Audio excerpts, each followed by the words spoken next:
amigos e amigas, irmãos e irmãs do nosso canal de Reflexão Bíblica São Jerônimo.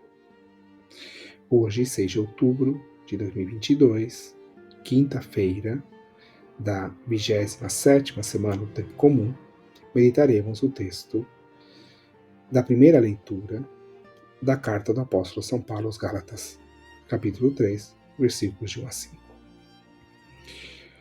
O apóstolo inicia a sua exortação repreendendo os membros das igrejas da Galácia, chamando-os de insensatos. Mas por que esta repreensão? Justamente o apóstolo, com uma série de perguntas, vai apresentar a sua argumentação sobre a centralidade de Cristo crucificado, ressuscitado, como mediação salvífica, como mediação soteriológica. Então o apóstolo faz a pergunta: quem vos seduziu? Em outras traduções, vocês poderão encontrar: quem vos enfeitiçou?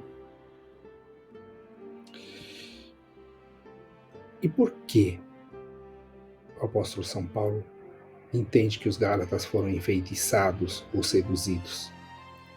Porque a prática das igrejas da Galácia revelavam que estavam rejeitando o Cristo crucificado, se afastando deste mistério da doação do Cristo pela humanidade que o apóstolo Paulo havia apresentado quando evangelizou aquela região e fundou aquelas comunidades. Mas justamente para argumentar sobre este afastamento diante do Cristo crucificado, o apóstolo faz uma nova pergunta, que parte de uma constatação, e que é uma feliz constatação. Os Gálatas são templo do Espírito, receberam o Espírito. Isso Paulo tem como certo.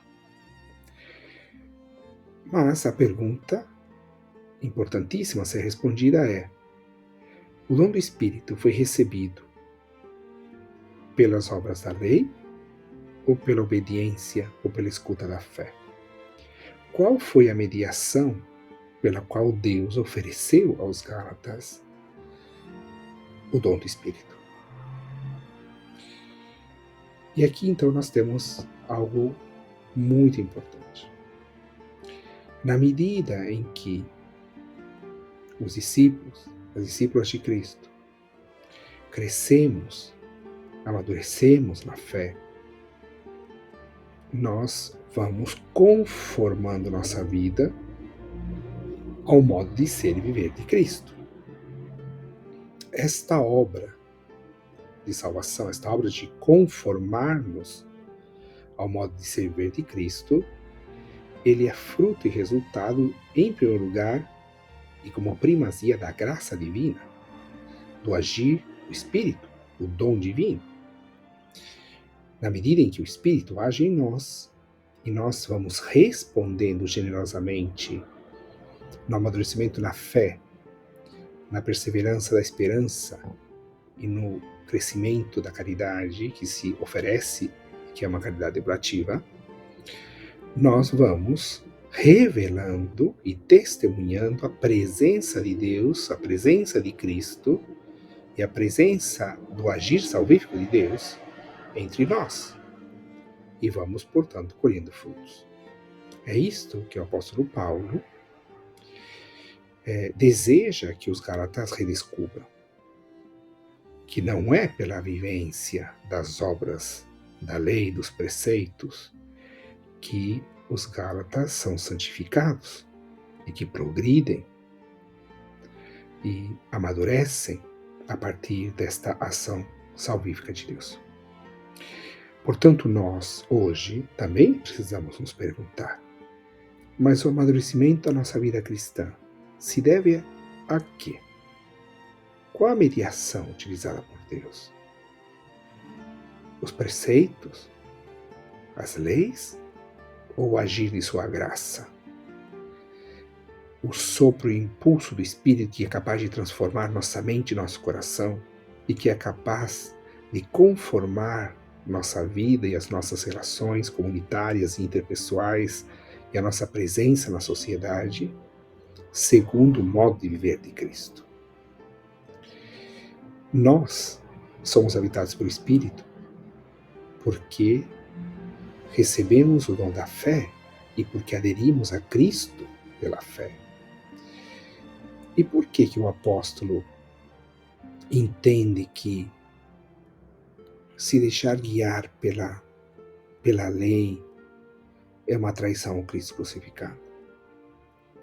Porque na medida em que nós somos impulsionados pelo Espírito e transformados pelo Espírito de Deus, e esse Espírito vai infundindo em nós o amor de Cristo, nós vamos compreendendo que aquele agir de Cristo e a síntese da vida de Cristo compreendida como a oferta na cruz, no Cristo crucificado se revela aquilo que é a síntese e a máxima expressão do amor divino. Em Cristo crucificado, Deus expressa de forma máxima, plena, o seu amor pela humanidade.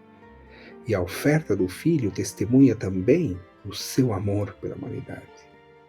Então, o Cristo crucificado revela o amor divino e a força salvífica do amor que se oferece e se doa. E nós somos chamados a viver neste crescimento da caridade e do amor que se oferece. Mas nós não poderemos fazer isso apenas como um preceito, uma vivência de uma lei.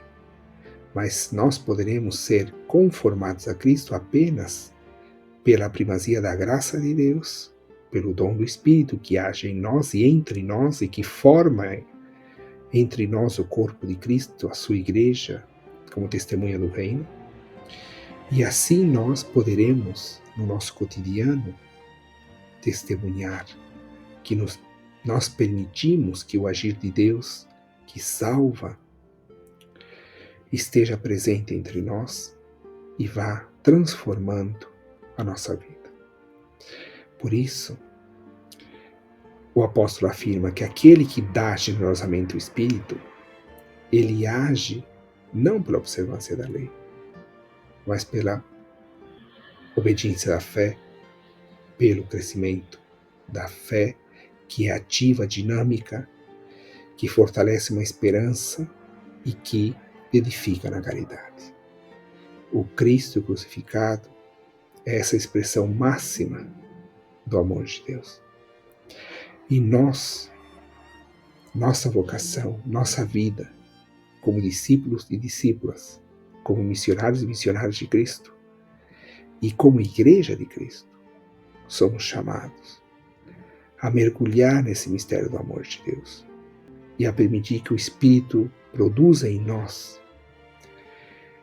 obras de salvação e um testemunho qualificado que renda ao mundo um testemunho de que a única coisa que dá sentido à nossa vida é nos deixar plasmar pelo amor de Deus, é crescer na caridade de Cristo, é encontrar no próximo o rosto do Cristo crucificado, aquele que nos ama e que nos santifica. Na medida em que nós progredimos nestas relações, nós vamos descobrindo e vai se confirmando em nós a força da graça de Deus, a força desta fé que é capaz de transformar nosso modo de viver e que gera em nós uma esperança que não é somente para este mundo, mas é para a eternidade. Por isso, cada um de nós, habitados pelo Espírito e formados e conformados ao modo de ser e viver de Cristo, cresçamos, portanto, na esperança, na fé e na caridade. Que a nossa vida, olhando para o Cristo crucificado, seja um crescimento diário, cotidiano, de uma oferta para que outros tenham vida, como nós recebemos a vida em Cristo, para a glória de Deus. Que todos nós possamos experimentar esta força e viver na alegria de estarmos enraizados em Cristo e alimentando e renovando nossa esperança, porque hoje mais do que nunca nós precisamos de esperança e o Senhor não nos decepciona. Amém.